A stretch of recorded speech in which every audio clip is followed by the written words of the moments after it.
Presiden Joko Widodo mengajak seluruh kepala daerah, menteri, dan pejabat untuk kompak bersama-sama menghadapi ancaman inflasi. Dengan banyaknya ancaman yang mengganggu, Jokowi menyebut kondisi ekonomi di tahun 2023 akan semakin gelap. Presiden Joko Widodo kembali mengajak kementerian dan lembaga hingga kepala daerah untuk bekerja sama agar semua pihak kompak dan bersatu dalam menangani inflasi. Presiden menegaskan upaya pengendalian inflasi menjadi tanggung jawab bersama, tidak hanya dibebankan kepada otoritas fiskal dan moneter saja. Menurut Presiden Jokowi, ekonomi global saat ini sangat sulit diprediksi. Penuh ketidakpastian akibat krisis pangan dan energi.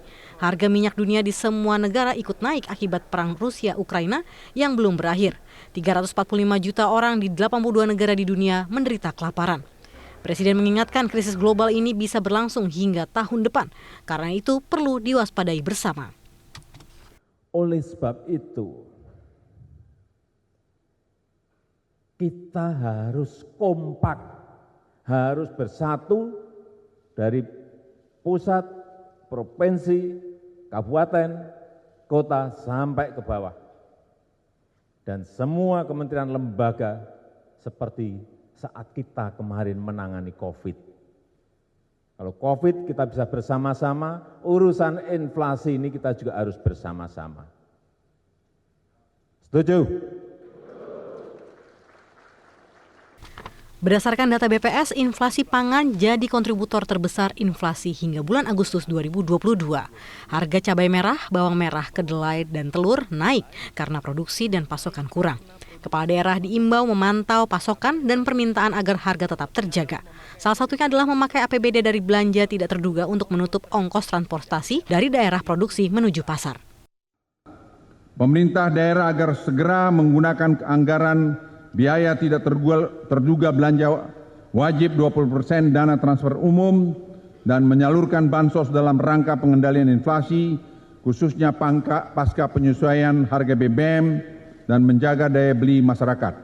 Kedua, kementerian, lembaga, dan pemerintah daerah agar memperkuat sinergi dalam pengendalian inflasi, termasuk memastikan ketersediaan pasokan dan kelancaran distribusi komoditas pangan strategis seperti beras, daging sapi, hortikultura, utamanya untuk mengantisipasi peningkatan permintaan di akhir tahun. Dalam kesempatan itu, Presiden Joko Widodo juga meminta para kepala daerah mengajak masyarakat untuk berwisata di dalam negeri saja. Presiden pun menyayangkan dalam situasi krisis global justru banyak yang berwisata ke luar negeri, terlebih para pejabat yang juga kerap memamerkan kegiatan wisatanya di media sosial. Hati-hati, sekali lagi, tolong masyarakat diajak, Pak Gubernur, Pak Bupati, Pak Wali Kota, ajak masyarakat untuk berwisata di dalam negeri saja. Setuju? Kenapa dalam situasi krisis global seperti ini malah berbondong-bondong ke luar negeri? Dipamer-pamerin di Instagram.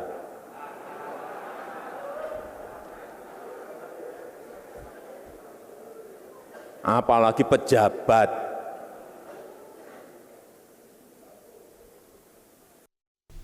Menurut Jokowi, banyaknya masyarakat yang berwisata ke luar negeri akan berpotensi memicu defisit di sektor wisata. Mengingat jumlah wisatawan mancanegara yang datang juga belum meningkat. Dari Jakarta, Tim Liputan Metro TV.